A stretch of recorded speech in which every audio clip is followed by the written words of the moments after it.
Hello everyone, friends. Are you keeping up with important news from the world of economics and finance? I certainly am. Recently, we encountered a very important event in the second half of September this year. The head of the U.S. Federal Reserve, Jerome Powell, announced the long-awaited reduction in the interest rate. Today, we will talk about this and how the crypto market reacted to this news. Make sure to watch this video until the end, where I will share my forecasts about what will happen to the Bitcoin's price and of other cryptocurrencies in the future, as well as compare the situation with past decisions of the Fed and show what signals the market receives from various changes in the key rate. Hit the like button if you want to see more analyses and breakdowns of hot and important news from the world of finance. Let's go.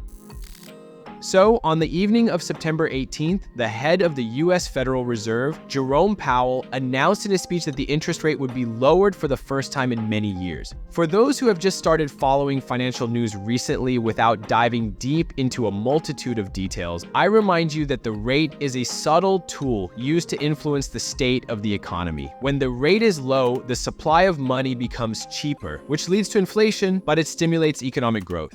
The opposite situation occurs when the rate is high. Then the economy slows down, but inflation decreases. So what is so interesting about the current decision of the financial regulator? This is the first rate cut in 4.5 years. Moreover, on September 18, it was announced that the rate would be lowered by 0.5 percentage points to the range of 4.75% to 5%. Although many experts expected a reduction of only 0.25. Why was it lowered? For a long time, the target inflation rate set by the Fed has been 2%. The Fed openly states that it is fighting inflation, which is why it keeps the rate high. And if we believe the official data, they are succeeding. The current official inflation rate is already 2.5%, which is not far from the target. The flip side is that the US economy has significantly slowed down during the time of high interest rate. Yes, inflation has been somewhat subdued, but there is a risk of recession. To avoid the negative effects, the Fed has started to gradually lower the rate.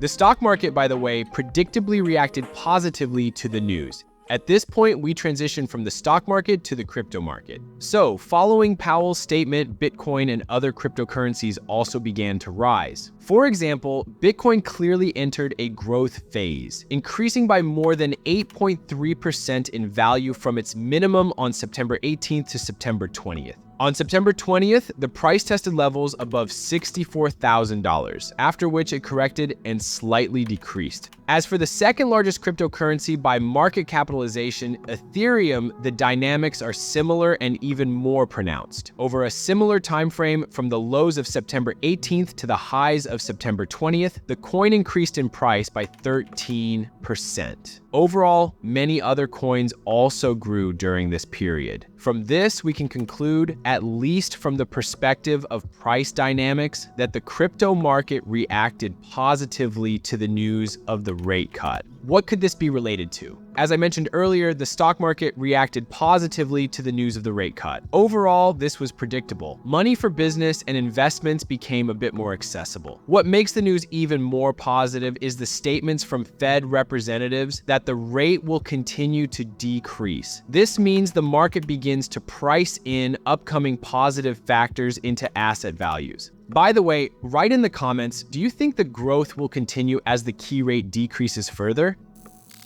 I remind you that recently, investors in the stock market have gained another interesting tool, namely ETFs. So now the stock and cryptocurrency markets are quite closely intertwined. In addition to ETFs, there are also shares of mining companies, manufacturers of mining equipment, various service providers in the cryptocurrency space, and many other players. In general, I would not categorically separate the cryptocurrency and stock markets today. It is clear that in the past, cryptocurrency was a tool for various cypherpunks and enthusiasts. But in 2024, it is a multi-billion-dollar industry with a multitude of public companies. Hit the like button if you believe that in the future, the crypto industry will become even larger and Bitcoin will be much more expensive. By the way, I also want to share some observations regarding past decisions on the key rate. If we look at past rate cuts, there were 2 consecutive cuts in February and March 2020. The first cut was on February 29th by 0.5% and then on March 15th by another 1%. After the cut on February 29th, Bitcoin rose by about 7.8% over the following week. However, on March 12th, just before the second rate cut, Bitcoin plummeted in price from $7,970 to $4,777 in a drop of about 40%. It is important to remember that these events unfolded in 2020 during the coronavirus pandemic. It seems that this was primarily the reason for the subsequent drop in the value of Bitcoin and other cryptocurrencies. The situation also deteriorated in the stock market. For example, the S&P 500 index fell by more than 32% in a close time frame, from February 18th to March 16th. Thus, the rate cut simply could not fix the situation. Investors were worried about their savings and actively got rid of risky assets, including cryptocurrency. However, even in such a difficult economic period, Bitcoin, I would say, reacted more subtly to all events. Yes, the trend was downward, determined by the pandemic and the crisis, but the news background regarding the rate cut was still reflected even under such conditions. Does this mean that after the current rate cut, we should also expect a similar grand decline in the price of Bitcoin? I don't think so. I repeat, those were the times of the coronavirus and the subsequent financial crisis associated with lockdowns, bankruptcies, and business problems. What is worth to know is that Bitcoin partially mirrored the dynamics of the stock market during the crisis, which leads to certain thoughts. First and foremost, the Bitcoin rate is influenced not by the Fed's decision on the rate itself, but by the overall economic situation and investors' risk appetite. The Fed does not set the trend, but rather tries to respond to existing economic problems. For example, when inflation is high, the Fed raises the rate to cool it down.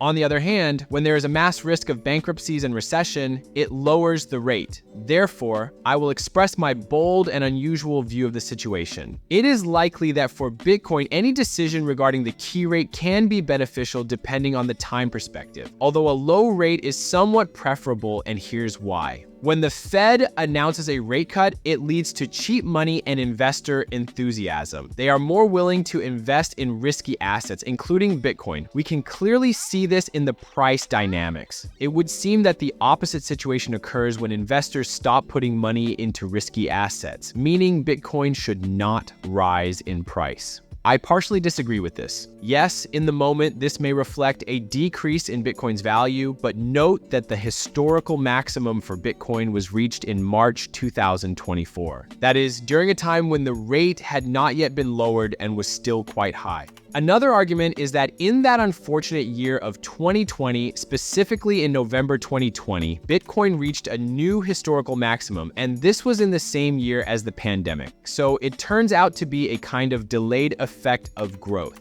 I explain this as follows. Of course, a number of Bitcoin investors engage in short-term trading, but there are also more long-term investors and even holders. And the number of the latter is gradually increasing as Bitcoin is increasingly perceived as a serious protective asset and a hedge against inflation and some other risks. Yes, Bitcoin remains a highly volatile asset, but over a period of several years, even in quite difficult times for the economy, it manages to set new price records. Perhaps that is why it is often compared to gold, being called digital gold. So even if things go badly, Bitcoin is building a good reputation as a hedge, albeit with its own risks over the long term. What do you think? Does Bitcoin justify its status as a protective asset over the long term? Write in the comments.